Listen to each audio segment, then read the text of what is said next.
Hi everyone, how are you? Uh, so last session, uh, as you remember, we created this GUI graphical user interface for the customer application, for the customer side. And when we clicked on this fetch product list, the product list was fetched from the server side, and then we could actually print it here. And if I want to, sorry for that, I don't know how should I duck it back.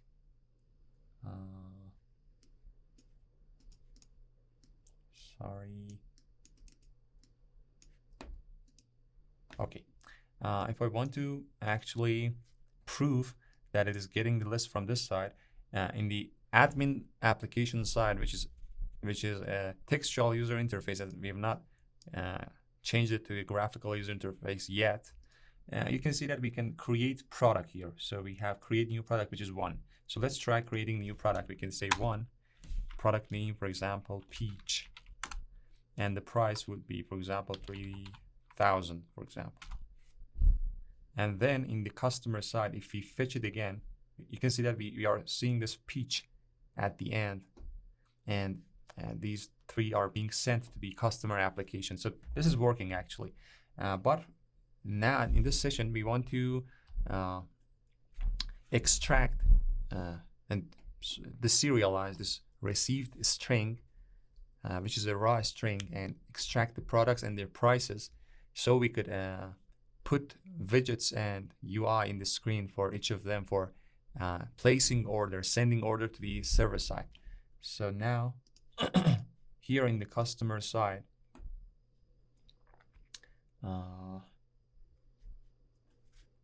for the customer side, we have this place order function, which actually has already this textual user interface, which asks for the product name and then has this read line here for getting the value off of the console here.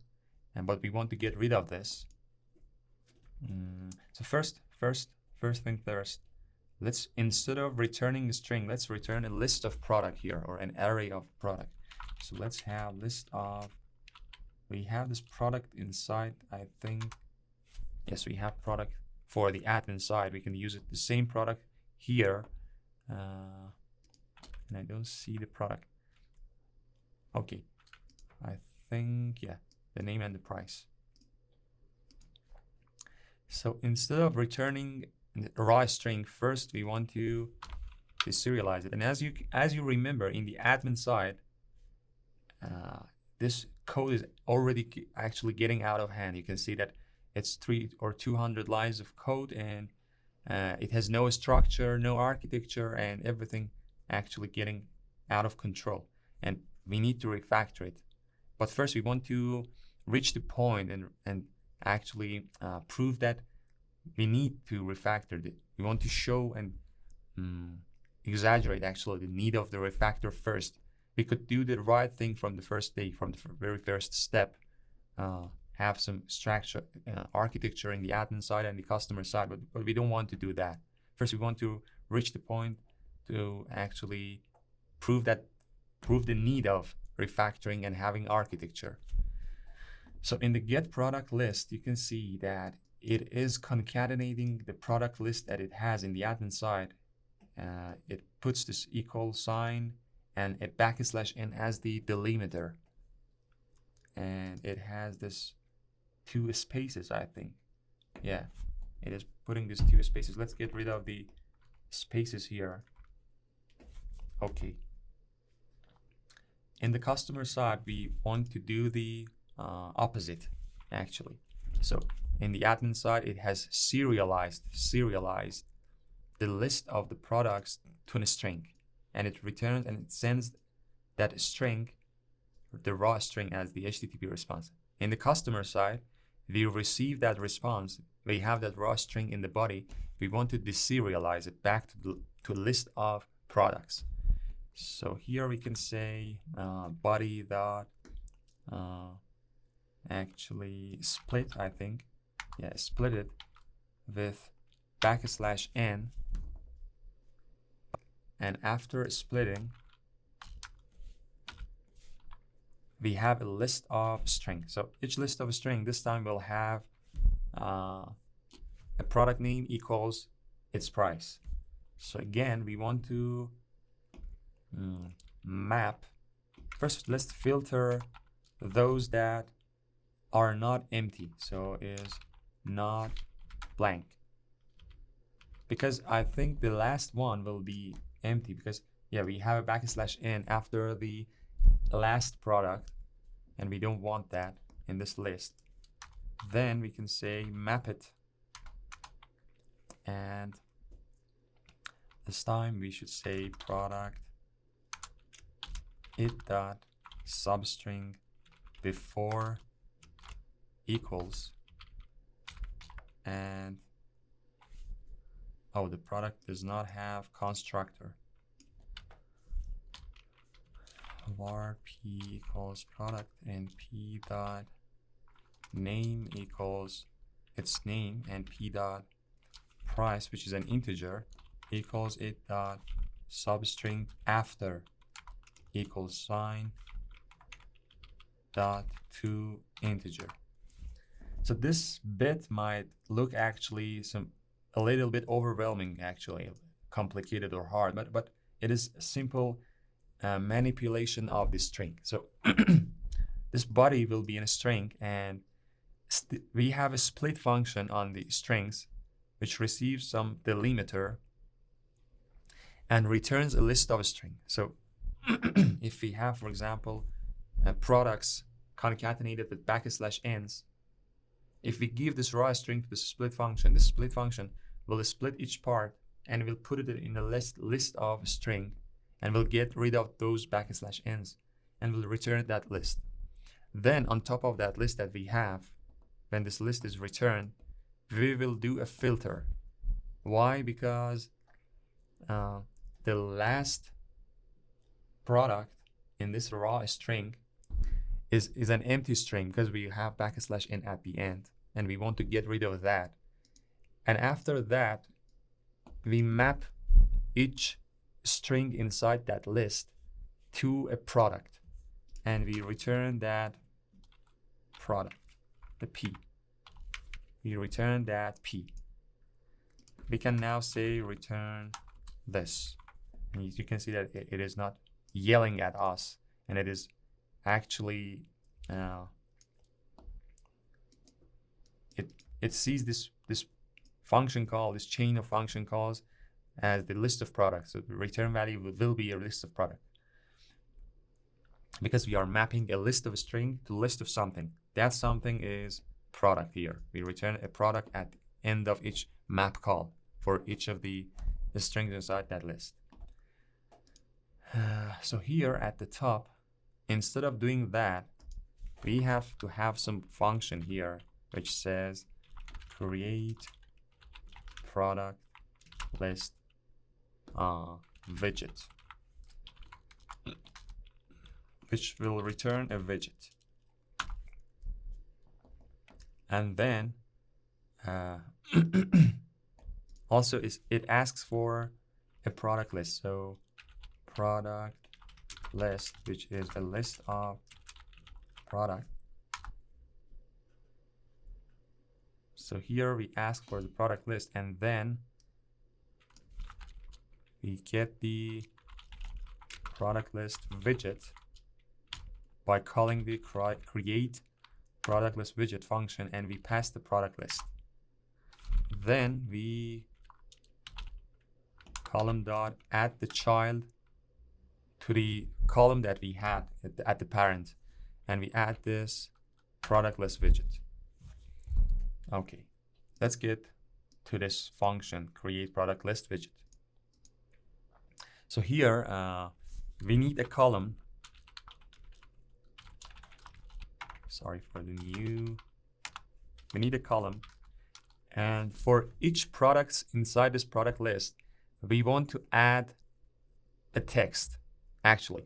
But let me no, first let's say product list dot for each products. We want to add a row. This row will have a button at this side which says actually for placing an order, we want to list the products which have two buttons at the side of the products, and minus and plus buttons. So let me copy and paste these two here because we need them. This button will be add button, which will be for example, 100 by 100. The background color, let's change it to something else, FA for example. And the title color, I don't know what I'm doing here, but let's try it. F5D for example. And the title will be plus. We need another button for the minus button. So the deduct button, if you will.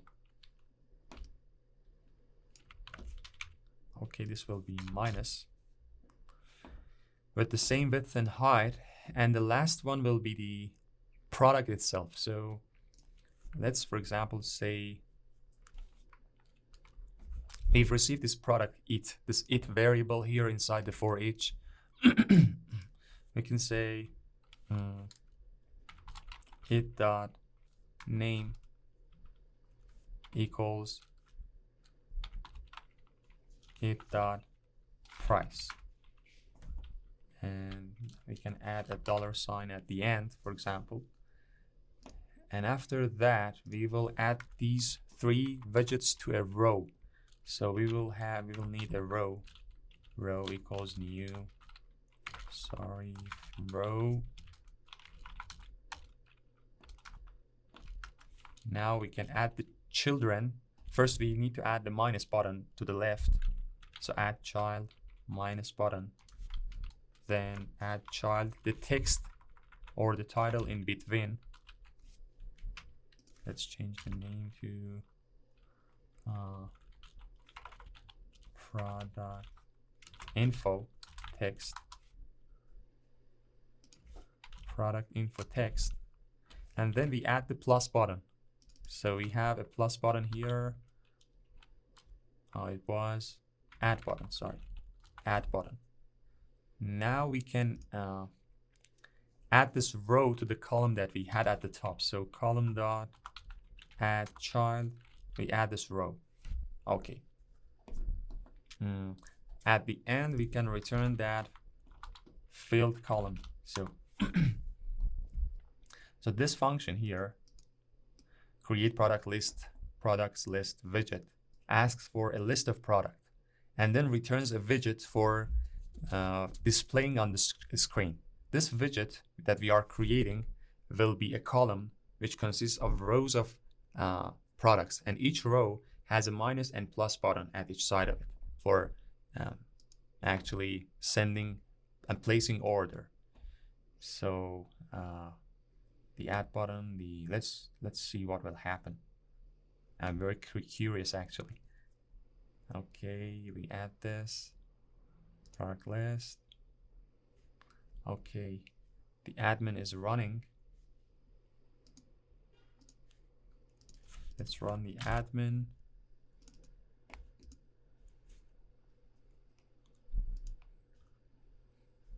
And also run the customer. So when we click,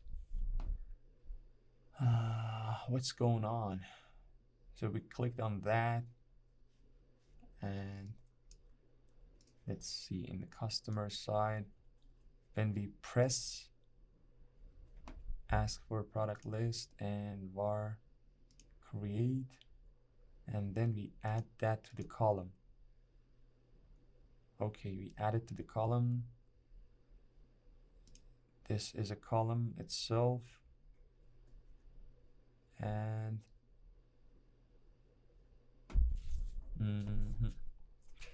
I think I know what is going on here. Inside the column, actually, when we are trying to draw the content, we have this, we should not start from the 0. We should start from the actually the top, the y property of its own, the widget. So so we should start from the y, its own y. The column should start from its own y, and also we should pass the it dot x equals with the x of the column. And for the row, we should do the same. So we should start from the x, and we should pass the y to each child. So all children should get the y of the row. And so yes, they are changing the children, and they are asking for. So let's run it again.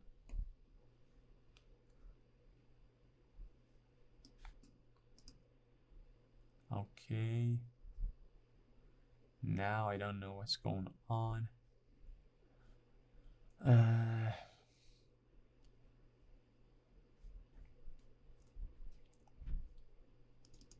The column, the y that it has in the customer side, we give. Okay, let's equals that, and the last top is y. It seems all right to me, but I don't know why it's not working.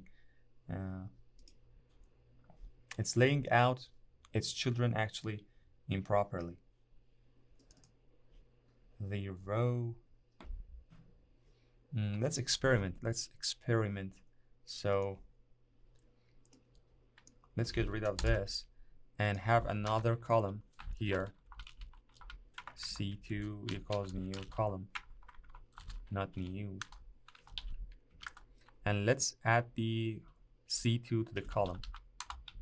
Add child C2. And also let's add this button, this. We are adding this part, this bit. Let's add this button again to the second one, which products, and we should get rid of this product list text here. Let's run it. Okay, we have these two products, and it is working actually. It is working. And if I add it to the C2 again, the child, yes, it is working. And if I, for example, make a row here, while R equals row, and let's add fetch products to this row 3 times, and add this row here, and run it again. Okay, it's working. Let's get rid of this one and this one.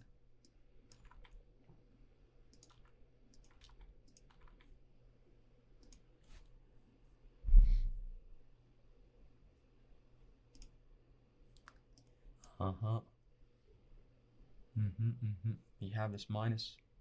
We don't see the plus. Add button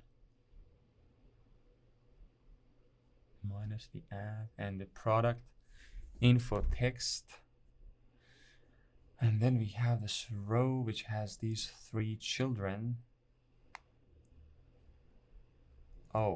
This is 400 by 300. We should make this for example 200 and the height 100. Okay, we have this minus and plus button, but we should have one for each. They are being actually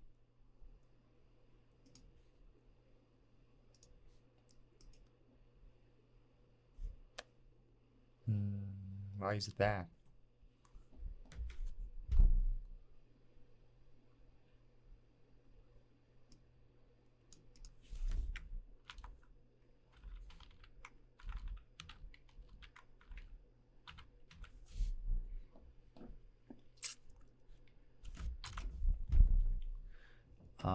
So the problem here is that it is actually laying out all the rows of products on top of each other. So the column is not working properly because we are adding these rows of children to a column, and then we are adding that column to the column that had that button fetch product list at the top. Why is that? Column dot add child, and then we return that column. So let's say if we set the content here, let's set the content here to that column, window dot set content product list widget. Let's see if it works. Nope, we have problem with the widgets actually.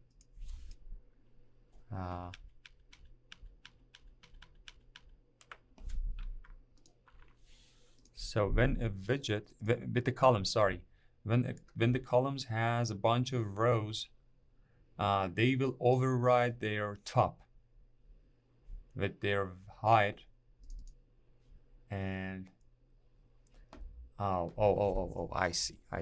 The height of the row will be the max of, here you can see that in the column we are setting the width to the max of the children width, and also we should make the height children dot plus, or do we have plus or sum? We have sum. Yes, sum by it dot height. So in the column, the width of the column will be the longest width of one of its children. So it will be the max of the width of its children. And the height of the column will be the sum of the height of its children. And also for the row, its width will be sum of its width, but its height will be width, but its height will be the max of